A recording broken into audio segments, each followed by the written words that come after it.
How's it going, guys? Welcome back to Diamond Channel. I'm Chris Bilton. I was a professional jeweller for over 20 years in the UK, but now I'm living in Japan, so I'm not an employed jeweller anymore. I'm using my time and my skill to make jewellery making instructional videos and putting those videos up on YouTube. So people like you, if you're looking to learn to make jewellery, can benefit from all the effort and time I've put in over the years learning this craft. So yeah, welcome. Why not click like and subscribe if you're into that sort of thing. So I just want to highlight the fact that what we're doing here at the bench is potentially dangerous. Like, all the tools are sharp, we've got blades and flames. You can accidentally hurt yourself quite easily if you're not careful. So yeah, let's just highlight a few things that come to mind that I think are probably the most likely ways you're going to hurt yourself. Okay, so in no particular order, let's just run through a few. This is something that's never happened to me. I don't know anyone that it's happened to, but I'm fearful of it happening. It would just take a moment of absent-mindedness, forgetfulness, and you could really do yourself some damage. Right? Needle files that are sharp, anything that's going to a point. Round ones especially is the obvious one. It's just like a cone shape goes to a point. Say you're working on a ring, file. That's in your hand, yeah, with a bit of length there. I'm so scared of banging that in my eye. Like, I might just do that and go to scratch my eye while holding that. My good God, imagine that going in your eyeball. Like, you know, sometimes you just got an itchy eyebrow or something, you just want to do that. So just not paying attention, you think you got it out of the way, just, oh my God. Yeah, be careful with your needle files and having an itchy face simultaneously while using them. My God. Right, all jewellers that have accidentally cut themselves. I think I mentioned it on a video a long time ago that the jeweller who first taught me when I was an apprentice, he was always cutting himself and hurting himself. And I used to as well. And once he left quite quickly after I'd started. The next guy wasn't like that, he was more careful. And then I stopped hurting myself. It was just being around someone a bit clumsy made me clumsy. So there's definitely something true about being careful who you hang around with, because, you know, you kind of pick up the vibes of other people, especially if it's a student-teacher situation. The student will very likely end up being like you, so it's good if you're teaching people and you're very careful yourself. It's a good influence. So yeah, an obvious one, cutting yourself, sawing. If you're saw piercing, there's a chance piercing, there's such small movements, you can actually sort of be touching the blade a little bit on purpose, just because there's hardly any movement going. I mean, the directions are changing more than it's actually moving about. So, not too dangerous, but if you're really sawing something, it's not 100% concentration on following a line. You've got to save some consciousness on what your fingers are doing behind the piece. You don't want to just cut into your finger, because obviously that, just one motion going down, will just slice you right open. So, yeah, save some brain power for knowing where the position of your fingers. If you're adjusting the piece or adjusting the blade, you got to have a little bit of your mind paying attention to what your fingers are doing. Next up, drilling. My God, your finger versus that drill, no contest. If I span that first of all, I could just go ooh, through my finger, through the bone, everything. That is a tool designed specifically for just going through stuff as effectively as possible. Going through metal, no less. So your finger and bone got no chance. Through your nail, wow. I've been fortunate. I've literally, check this out, I've never drilled my finger. In over 20 years of doing this job, I've never drilled my finger. I've come very, very close, and other people I know have drilled their finger. People with more experience than me, I've been sat next to them and they've gone, ah! It's a very small injury, but it's quite brutal, but I imagine it's going to be maybe not severely painful, but I reckon it's quite a dull, kind of like a bruise, like a really deep, horrible bruise. And obviously that's metal and oil and stuff in there. It's quite a dirty thing to put into your flesh. So be careful drilling. I'll tell you what I have done with the drill. I've slipped and cut my finger. So I guess that's nearly drilling myself, but I've never actually put a hole in my finger with a drill. So next one at the bench comes to mind. Soldering, obviously that flame is very dangerous. Be careful your fingers on that. And also, whatever you just heated up is also very, very dangerous. This is where I have hurt myself a lot of times.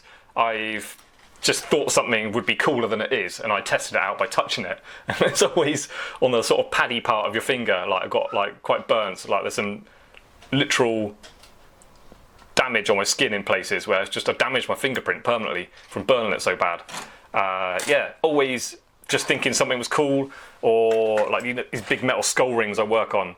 Sometimes you put them down, they just stay hot for so long, like way hotter. So then I just assume it's gonna be cold. It's not. I pick it up like that and it burns me.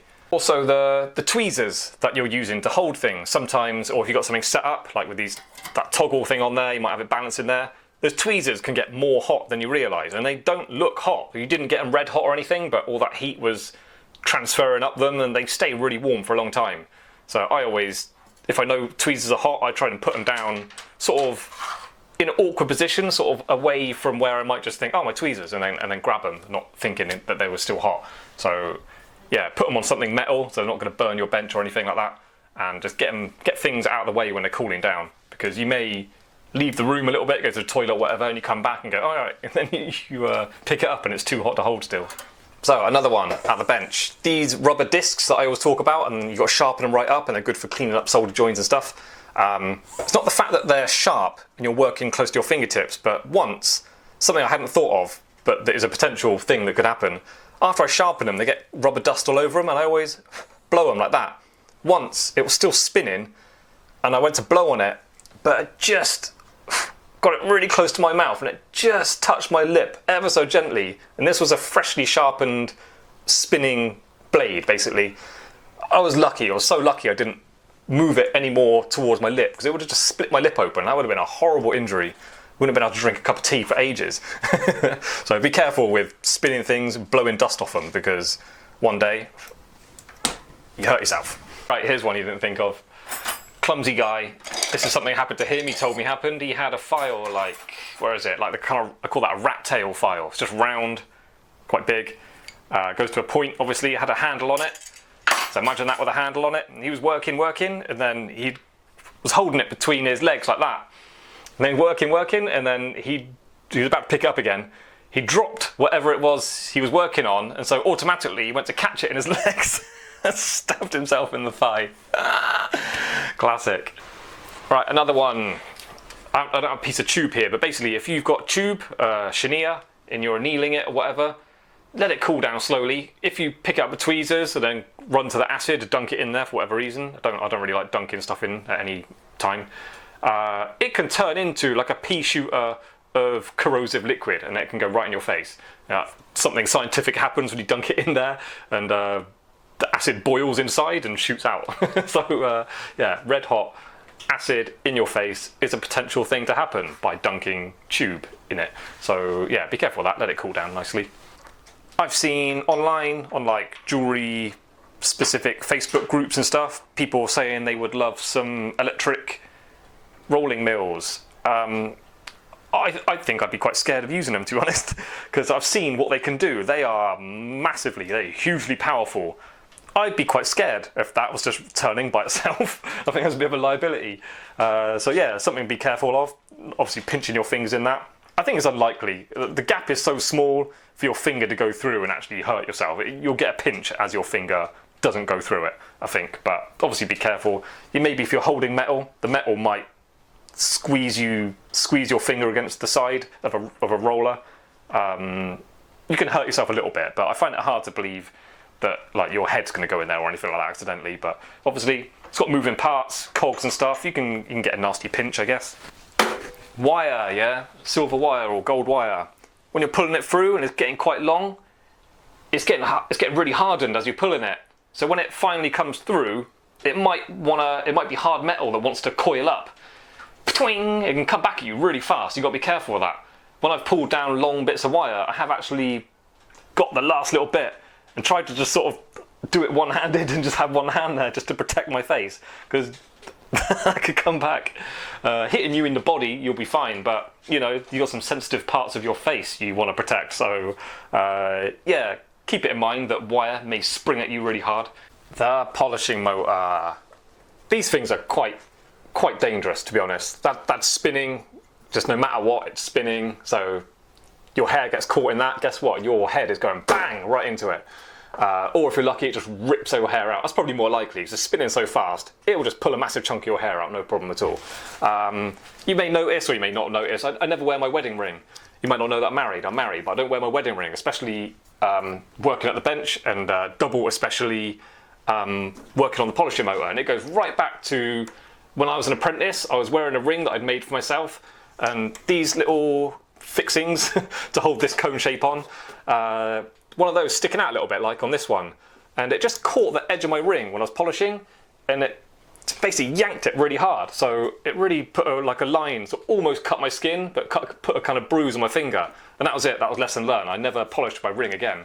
Also, what I don't like about wearing a ring, after polishing, you have to scrub your hands clean, and it used to get wet under the ring, so I used to end up with kind of like soft skin from not being able to dry underneath the ring properly, which is something I've heard people having problem with recently, with using hand sanitizer all the time because of what's going on in the world, and they're not drying off the hand sanitizer from under their rings properly, and they're getting like skin problems with it. Like if I had a fine chain just doing the end, I'd have it in my hand and then just the chain on a bit of leather. I would do it on that. If for any reason it caught, like on the trigger little finger catch part of a bolt ring, it ripped out my hand, I would never try and grab it back. I would just get out of the way. I would just learn to jump backwards. Don't try and ever save a piece of jewellery. Your fingers are way more important than any piece of jewellery. That's something that your boss might not agree with, but it's something I always told myself. No matter what, I don't care if it's 100 grand, I don't care if it's 150 grand, I don't care if it's a celebrity.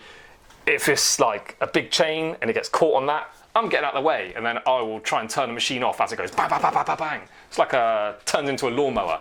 I don't want my hands in there. So yeah, if something catches, it has happened to me in the past. It wraps around the mop or around there, and it's just going brrrr. You just got to turn the machine off and like, oh my god, and then just see how much is damaged. So yeah, I'll leave it there. It's basically, for the majority of health and safety in your workshop making jewellery, it's just what I would see as common sense. You know, like, don't have anything that can set fire really easily next to where you're soldering, and have a fire alarm, have a fire extinguisher, maybe one of those fire blanket things. I used to use on my first few videos. I was so scared of someone like trying to make jewellery for the first time and then just cutting a finger off and then running off to the bathroom and leaving a blowtorch on and setting fire to their house and then blaming me for it. So I used to put like a disclaimer on the front, but I stopped doing that. So yeah, it's potentially you could hurt yourself and you could set fire to your house, so be careful. Right, I'm going to leave it there. Thank you for watching, as always. Really appreciate you guys. I've got some new patrons. Where's my list?